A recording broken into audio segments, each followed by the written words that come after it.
Watergate. When you hear that word, you might be thinking Nixon, politics, scandal. And if you're like me, you might also find yourself wondering, in a nutshell, what exactly happened anyway? Hi, I'm Carol, and I'm going to take you behind the tape and into the crime scene of the Watergate break-in and subsequent cover-up with miniatures that I've created. In 1972, the United States was in the midst of a lot. We were supposedly trying to leave the Vietnam War, but were still ordering bombs over North Vietnam. The general public was dealing with inflation and rising prices, and the world was rapidly changing in light of different social movements. But on June 17th of that same year, a series of events would begin to unravel, revealing corruption and conspiracy at the federal level, all beginning with the arrests of 5 men at the Watergate complex in Washington, D.C. Security guard Frank Wills checked in to begin his night shift at the Watergate complex at midnight. The complex consisted of several buildings, including the Watergate Hotel and the Watergate office building. During his rounds, he noticed something odd. The entrances on levels B2 and B3, which were parking garages, both had their latches blocked with tape and paper. Wills removed them, continued making his rounds, and noted this peculiar find in his log. Around 2 a.m., he discovered that the doors had been tampered with yet again, finding more tape over the same latches as well as the doors on the 6th and 8th floors. He alerted DC police to a possible burglary in progress, and officers John Barrett and Paul Leeper arrived in plain clothes and without any sirens. The officers' choice to lay low may be what secured the discovery of the crime scene.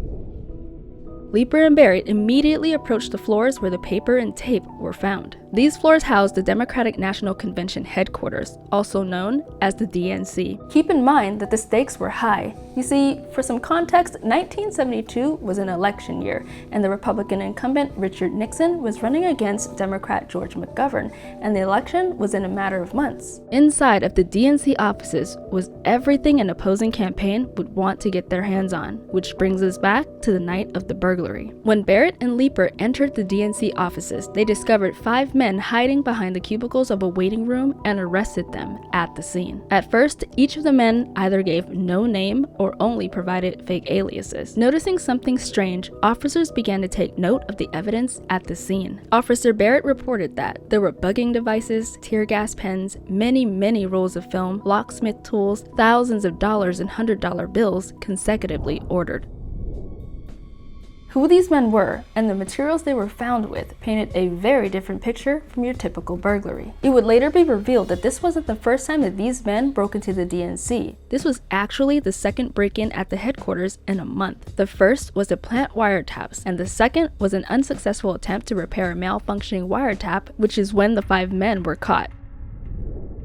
Reporters were on the scene as soon as word got out. Among them were Bob Woodward and Carl Bernstein from the Washington Post. The pair would closely follow and report on the details of the break-in, along with ripples surrounding it for the next 2 years. Fun fact, their story was turned into the 1976 Oscar-winning movie, All the President's Men. Now, this is where the story gets messy, and there's a lot of information, but just follow me, it's all connected.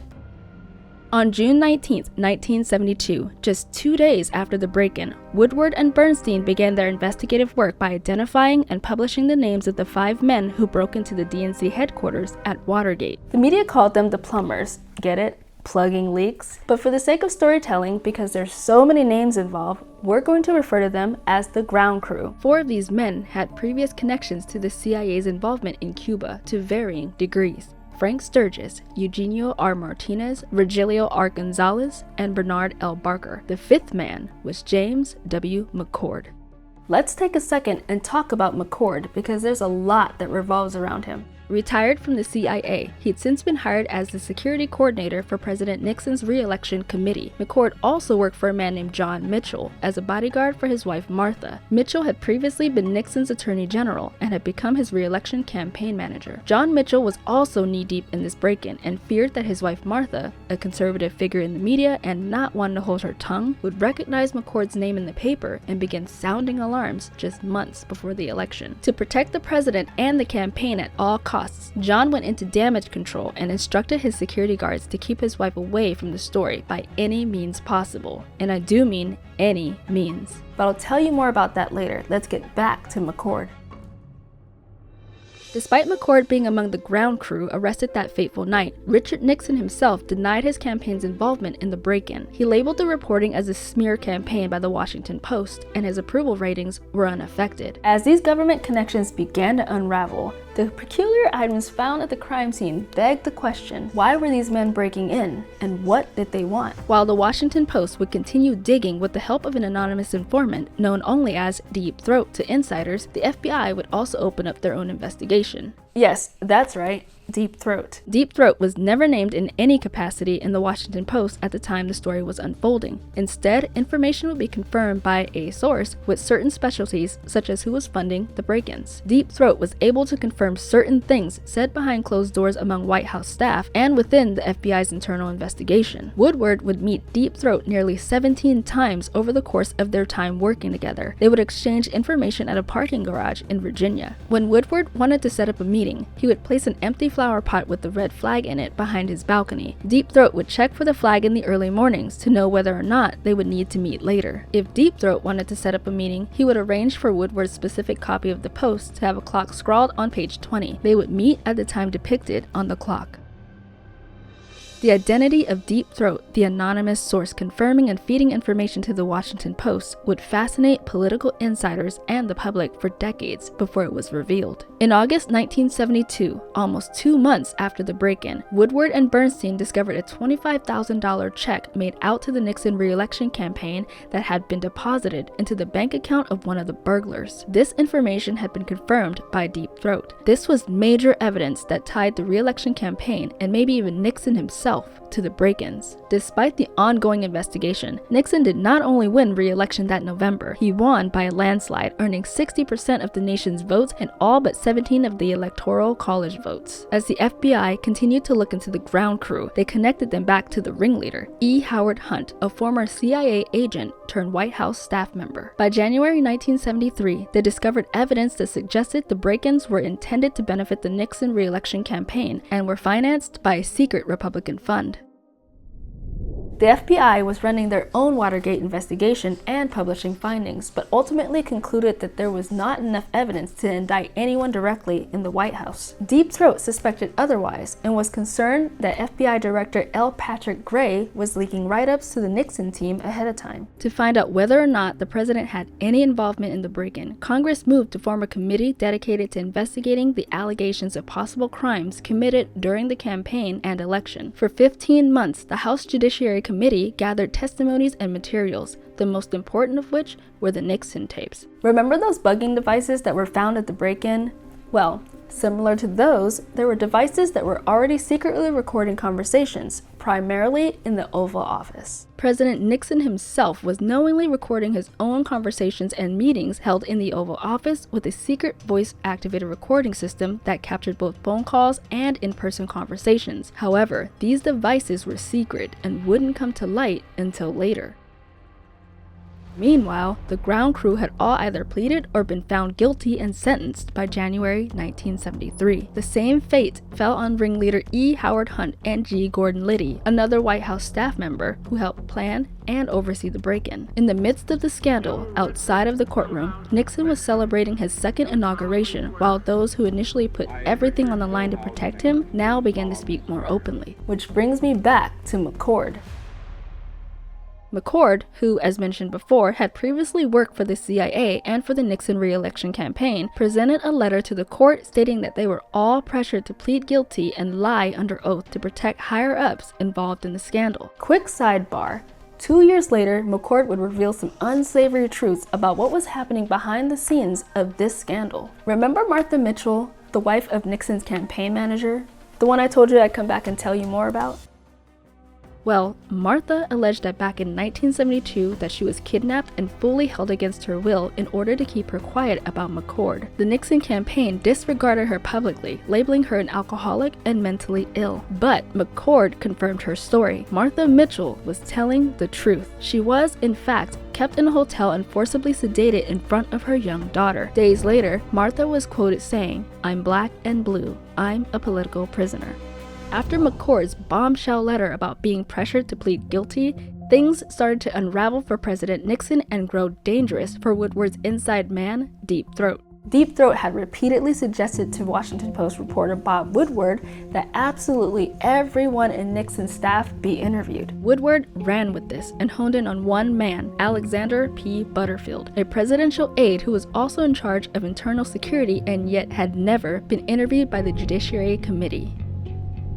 Woodward probed the committee as to why Butterfield had never been interviewed. They agreed it was overdue. In those behind-closed-doors interviews, Butterfield revealed that Nixon had been secretly recording every conversation in the Oval Office. He officially confirmed the existence of the Nixon tapes on July 16, 1973, during a televised hearing. The committee members believed that the tapes would contain information to help determine whether or not the president knew about the break-in or was involved in any way. Nixon was asked to submit the tapes for the committee to review. He refused and played the executive privilege card. This refers to the privilege the executive branch, primarily the president, has to refuse to answer certain questions, even in court. The reasoning is that the executive branch often deals with confidential information and that making some information public could create danger or halt global actions. So, the executive branch has the right to withhold some information if they see it necessary. Nixon not only refused to release the tapes on the grounds of executive privilege, he also refused to permit his aides to testify to the committee on the same grounds, only to later throw them under the bus. In a televised address, he blamed them for keeping him in the dark, possibly hoping to create distance between himself and the scandal. Some aides and staff members turned on Nixon and agreed to testify after being indicted. John Dean, who had previously served as White House counsel, testified he had discussed the Watergate cover-up at least 35 times with Nixon. More and more references to the tapes were made, and the Judiciary Committee wouldn't back down on reviewing them as evidence. The issue of whether or not these tapes were truly protected by executive privilege ended up in the hands of the Supreme Court. On July 24, 1974, now 2 years after the Watergate break-in, a final ruling was reached. U.S. versus Nixon determined that the tapes were not protected under executive privilege because they possibly contained evidence relating to a criminal investigation. Nixon, who had previously released only some edited tapes, was now required to release the full, unedited versions, which was nearly 3,700 hours of footage submitted under this subpoena. Deep Throat had initially suggested to Woodward that the initial tapes were edited, and he was right.